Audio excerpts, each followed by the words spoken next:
ಜನಾರ್ದನ್ ರೆಡ್ಡಿಗೆ 7 ವರ್ಷಗಳ ಜೈಲು ವಾಸ ಅನುಭವಿಸಬೇಕಾಗುತ್ತೆ. ಶಿಕ್ಷೆಯನ್ನು ಪ್ರಕಟಗೊಳಿಸಿದ ಇದೀಗ ಕೋರ್ಟ್ 7 ವರ್ಷ ಜೈಲು ಶಿಕ್ಷೆಯನ್ನು ವಿಧಿಸಿದೆ. ಜನಾರ್ದನ್ ರೆಡ್ಡಿ ಅವರು ಅಕ್ರಮ ಗಣಿಗಾರಿಕೆ, ಅಕ್ರಮ ಆಸ್ತಿ ಪ್ರಕರಣದಲ್ಲಿ 7 ವರ್ಷಗಳ ಜೈಲು ಶಿಕ್ಷೆಗೆ ಒಳಗಾಗಿದ್ದಾರೆ. ಶಾಸಕ ಜನಾರ್ದನ್ ರೆಡ್ಡಿ ಅವರು ಮತ್ತೆ ಜೈಲಿಗೆ ಹೋಗಬೇಕಾಗಿದೆ. 7 ವರ್ಷಗಳ ಜೈಲು ಶಿಕ್ಷೆಯನ್ನ ಪ್ರಕಟ ಮಾಡಿದೆ ಕೋರ್ಟ್. ಶಾಸಕ ಜನಾರ್ದನ್ ರೆಡ್ಡಿ ಅವರು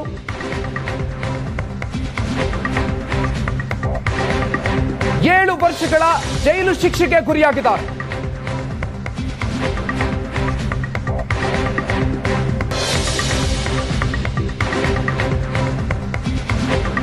ಅಕ್ರಮ ಗಣಿಗಾರಿಕೆ ಪ್ರಕರಣಕ್ಕೆ ಸಂಬಂಧಪಟ್ಟಂತೆ ಜನಾರ್ದನ್ ರೆಡ್ಡಿ ಅವರು 7 ವರ್ಷ ಜೈಲು ಶಿಕ್ಷೆಗೆ ಗುರಿಯಾಗಿದ್ದಾರೆ.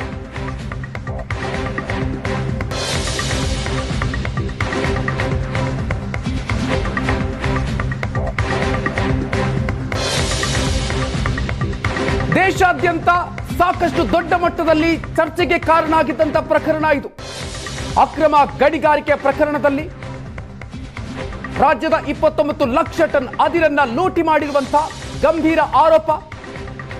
ಈ ಪ್ರಕರಣದಲ್ಲಿ 884 ಕೋಟಿಯಷ್ಟು ಆದಾಯವನ್ನ ಗಳಿಸಿದ್ದಾರೆ ಅನ್ನುವಂಥ ಆರೋಪವನ್ನ ಜನಾರ್ದನ್ ರೆಡ್ಡಿ ಅವರ ವಿರುದ್ಧ ಹೊರಿಸಲಾಗಿತ್ತು.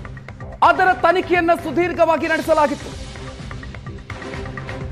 ಆ ತನಿಖೆ ಇದೀಗ ಪೂರ್ಣಗೊಂಡು ಇವತ್ತು ಶಿಕ್ಷೆ ಕೂಡ ಪ್ರಕಟ ಆಗಿದೆ.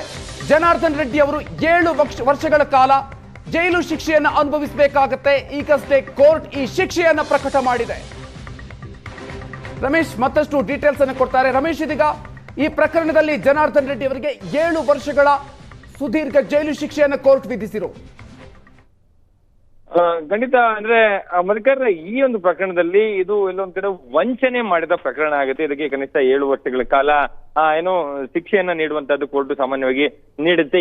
ಇತ್ತೀಚೆಗಷ್ಟೇ ಸತೀಶ್ ಸ್ಟೈಲ್ ಏನೋ ಬೆಂಗಳೂರಿನ ಸ್ಪೆಷಲ್ ಕೋರ್ಟ್ ಕೂಡ 7 ವರ್ಷ ಕೂಡ ಜೈಲನ್ನ ನೀಡಿತ್ತು. ಈ ರೀತಿಯಾದ ಗಂಭೀರ ಪ್ರಕರಣಗಳಲ್ಲಿ ರಾಜ್ಯದ ಖಜಾನೆಗೆ ಕೋಟಿ ಕೋಟಿ ಸೇರ್ಬೇಕಾದಂತ ಹಣವನ್ನ ಲೂಟಿ ಮಾಡಿದಂತದ್ದು ಮತ್ತೆ ಗಣಿಯನ್ನ ಏನೋ ಲೂಟಿ ಮಾಡಿದಂತ ಪ್ರಕರಣದಲ್ಲಿ ಅದು ಸಾಕಷ್ಟು ಸಾಕ್ಷಿಗಳನ್ನ ಸಿಬಿಐ ಅಧಿಕಾರಿಗಳು ಕಲೆ ಹಾಕಿದ್ರು. ಅದರ ಸಂಬಂಧಪಟ್ಟಂತೆ ಸುದೀರ್ಘವಾದಂತ ಒಂದು ವಾದ ಪ್ರತಿವಾದ ನಡೀತದೆ, ಟ್ರಯಲ್ ನಡೀತದೆ. ಆ ಒಂದು ಟ್ರಯಲ್ ನಲ್ಲಿ ಶ್ರೀನಿವಾಸ್ ರೆಡ್ಡಿ, ಗಾಲಿ ಜನಾರ್ದನ್ ರೆಡ್ಡಿ, ರಾಜಗೋಪಾಲ್ ಮತ್ತೆ ಇನ್ನು ಜನಾರ್ದನ್ ರೆಡ್ಡಿ ಅವರ ಆಪ್ತ ಆಗಿರುವಂತಹ ಅಲಿ ಖಾನ್ ಒಟ್ಟು 4 ಕೂಡ ಇದರಲ್ಲಿ ದೋಷಿ ಅಂತೇಳಿ ಈಗಾಗಲೇ ಹೇಳಿರುವಂತಹದ್ದು. ಈ ಸಂಬಂಧಪಟ್ಟಂತೆ IPC ಸೆಕ್ಷನ್ 120B ಜೊತೆ 420 ಜೊತೆಗೆ 409 ಜೊತೆಗೆ 468 ಈ ಒಂದು ಸೆಕ್ಷನ್ ಗಳಲ್ಲಿ ಏನು ಪ್ರಕರಣ ದಾಖಲಾಗಿತ್ತು. ಮತ್ತೆ ಪ್ರಿವೆನ್ಷನ್ ಆಫ್ ಕರಪ್ಷನ್ ಆಕ್ಟ್ ನ ಸೆಕ್ಷನ್ 13 ಮತ್ತೆ 13(1)D ಈ ಸೆಕ್ಷನ್ ಗಳ ಅಡಿಯಲ್ಲಿ ಅಂದ್ರೆ ಒಬ್ಬ ಜನಪ್ರತಿನಿಧಿಯಾಗಿದ್ದಂತ ವ್ಯಕ್ತಿ ಅಧಿಕಾರ ದುರ್ಬಳಕೆ ಮಾಡಿಕೊಂಡು ಆ ಮೂಲಕ ಈ ರೀತಿ ರಾಜ್ಯಕ್ಕೆ ಸೇರ್ಬೇಕಾದಂತ ಒಂದಷ್ಟು ಗಣಿಯ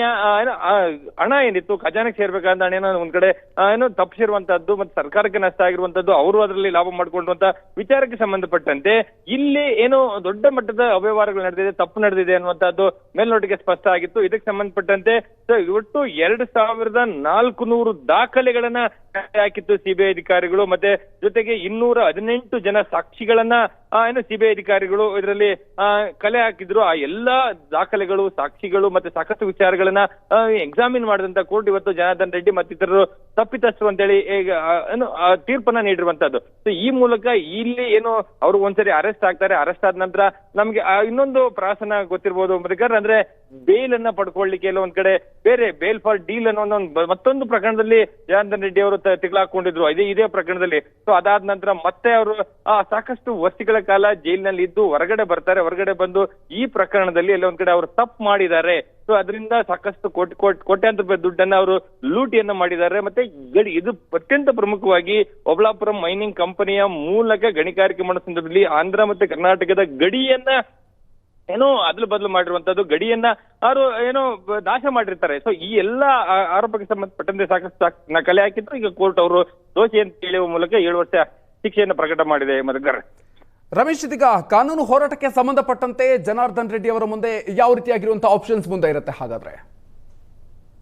ಮಧುಕರ್, ಈಗ ಒಂದು ಸಾರಿ ಸೆಷನ್ಸ್ ಕೋರ್ಟ್ ಅವರು ತಪ್ಪಿತಸ್ಥರು ಅಂತೇಳಿ ಆದೇಶ ಮಾಡಿದ ಸಂದರ್ಭದಲ್ಲಿ ಅದರಲ್ಲಿ ಕೂಡ 3.5 ವರ್ಷಕ್ಕಿಂತ ಹೆಚ್ಚಿನ ಅವಧಿಯಲ್ಲಿ ಶಿಕ್ಷೆಯನ್ನು ನೀಡಿದ ಸಂದರ್ಭದಲ್ಲಿ ಅವರು ತಕ್ಷಣಕ್ಕೆ ಜೈಲಿಗೆ ಹೋಗ್ಲೇಬೇಕಾಗತ್ತೆ. ಜೊತೆಗೆ ಮುಂದೆ 30 ದಿನಗಳ ಒಳಗಾಗಿ ಸೆಷನ್ಸ್ ಕೋರ್ಟ್ ನೀಡಿದಂತ ಆದೇಶವನ್ನ ಅಥವಾ ತೀರ್ಪನ್ನ ಪ್ರಶ್ನೆ ಮಾಡ್ಲಿಕ್ಕೆ ಅವ್ರಿಗೆ ಅವಕಾಶಗಳಿರುವಂತದ್ದು. ಅಂದ್ರೆ ನೇರವಾಗಿ ಹೈಕೋರ್ಟ್ಗೆ ಅರ್ಜಿಯನ್ನ ಹಾಕೊಳ್ಬೇಕಾಗುತ್ತೆ. ಅರ್ಜಿಯನ್ನ ಹಾಕಿಕೊಂಡು ಅಲ್ಲಿ ಸೆಂಟೆನ್ಸ್ ಅನ್ನ ಸೆಟಿಸೈಡ್ ಮಾಡಿಸೋದು ಅಥವಾ ಅಲ್ಲೇ ಅದನ್ನ ಒಂದು ವಜಾಗೊಳಿಸುವ ಮೂಲಕ ಮತ್ತೆ ಬೇಲನ್ನ ಪಡ್ಕೊಳ್ಬೇಕಾಗತ್ತೆ. ಆದ್ರೆ ಈಗ 7 ವರ್ಷ ಜೈಲು ಶಿಕ್ಷೆ ಆಗಿರೋದ್ರಿಂದ ಇವತ್ತು ಅವ್ರು ಜೈಲಿಗೆ ಹೋಗ್ಲಿಕ್ಕೆ ತಡೀಲಿಕ್ಕೆ ಸಾಧ್ಯನೇ ಇಲ್ಲ. ಅವ್ರು ಜೈಲಿಗೆ ಹೋಗ್ಬೇಕಾಗತ್ತೆ.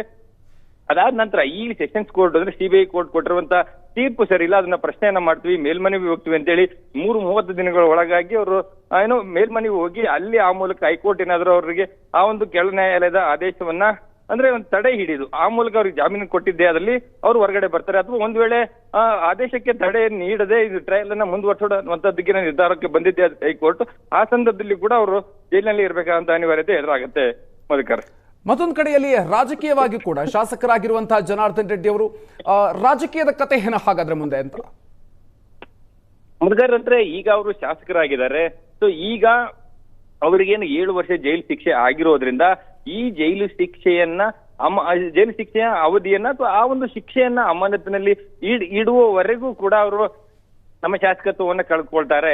ಸೊ ಅದಕ್ಕೆ ಸಂಬಂಧಪಟ್ಟಂತೆ ಇಲ್ಲಿ ಸ್ಪೀಕರ್ ಒಂದು ಮಾಹಿತಿಯನ್ನ ತರಿಸ್ಕೊಂಡು ಅಥವಾ ಅದರ ಆದೇಶ ಪ್ರತಿಯನ್ನು ತರಿಸ್ಕೊಂಡು ಅವ್ರನ್ನ ಸಸ್ಪೆನ್ಷನ್ ಅಲ್ಲಿ ಇಡುವಂತದ್ದು ಅಥವಾ ಅವರ ಶಾಸಕ ಸ್ಥಾನವನ್ನ ರದ್ದು ಮಾಡುವಂತ ಕೂಡ ಅವಕಾಶಗಳಿರುವಂತದ್ದು. ಆದ್ರೆ ಇದೇ ರೀತಿ ಸತೀಶ್ ತೈಲ್ ಅವ್ರಿಗೂ ಕೂಡ 7 ವರ್ಷ ಜೈಲು ಶಿಕ್ಷೆ ಆಯ್ತು. ಆದ್ರೆ ಎಲ್ಲ ಒಂದ್ ಕಡೆ ಅವರು ಮೇಲ್ಮನವಿ ಹೋಗಿ ಆ ಒಂದು ಆದೇಶವನ್ನ ರದ್ದು ಮಾಡಿಕೊಳ್ಳುವಂತದ್ದು ಮತ್ತೆ ಮೇಲ್ಮನವಿಯನ್ನ ಅಕ್ಸೆಪ್ಟ್ ಮಾಡಿಸುವಂತ ನಿಟ್ಟಿನಲ್ಲಿ ಪ್ರಯತ್ನಗಳನ್ನ ಮಾಡಿದ್ರು. ಅದು ಅಲ್ಲಿ ಒಂದಷ್ಟು ಕಾಲಾವಕಾಶ ಸಿಕ್ತು. ಹಾಗಾಗಿ ಸತೀಶ್ ತೈಲ್ ಯಾವ ರೀತಿ ಶಾಸಕರಾಗಿ ಮುಂದುವರಿತಾರೋ ಅದೇ ರೀತಿ ಒಂದಷ್ಟು ಅವಕಾಶಗಳಿರುವಂತದ್ದು. ಆದ್ರೆ ಮೇಲ್ನೋಟಕ್ಕೆ ನೋಡ್ತಾ ಹೋದ್ರೆ ಇಲ್ಲಿ ಅವರು ಜೈಲು ಶಿಕ್ಷೆ ಆಗಿರೋದ್ರಿಂದ ಅವರು ಅಂದ್ರೆ ಅಪರಾಧಿ ಆಗಿರೋದ್ರಿಂದ ಅವರ ಶಾಸಕ ಸ್ಥಾನಕ್ಕೆ ಕುತ್ತು ಬರುತ್ತೆ. ಆದ್ರೆ ಅದನ್ನ ಹೇಗೆ ನಿಭಾಯಿಸ್ಲಿಕ್ಕೆ ತಕ್ಷಣಕ್ಕೆ ಹೈಕೋರ್ಟ್ಗೆ ಹೋಗುವಂತದ್ದು ಆದೇಶವನ್ನ ಸೆಟಿಸೈಡ್ ಮಾಡಿಸಿ ಅದನ್ನೇನಾದ್ರೂ ಬೇಲನ್ನು ತೆಗೆದುಕೊಂಡು ಹೊರಗಡೆ ಬಂದಿದ್ದೆ ಆದಲ್ಲಿ ಆ ಸಂದರ್ಭದಲ್ಲಿ ಶಾಸಕ ಸ್ಥಾನ ಉಳಿತದೆ. ಅಥವಾ ಒಂದ್ ವೇಳೆ ಬೇಗ ಬೇಲ್ ಸಿಗ್ಲಿಲ್ಲ ಅಥವಾ ಆದೇಶಕ್ಕೆ ತಡೆ ಸಿಗ್ಲಿಲ್ಲ ಅನ್ನೋದಾದ್ರೆ ಜನಾರ್ದನ್ ರೆಡ್ಡಿ ಅವರು ತಮ್ಮ ಶಾಸಕ ಸ್ಥಾನವನ್ನ ಕಳ್ಕೊಳ್ಬೇಕಂತ ಅನಿವಾರ್ಯತೆ ಎದುರಾಗುತ್ತೆ. Madhukar, okay, thank you Ramesh ಡೀಟೇಲ್ಸ್ಗೆ.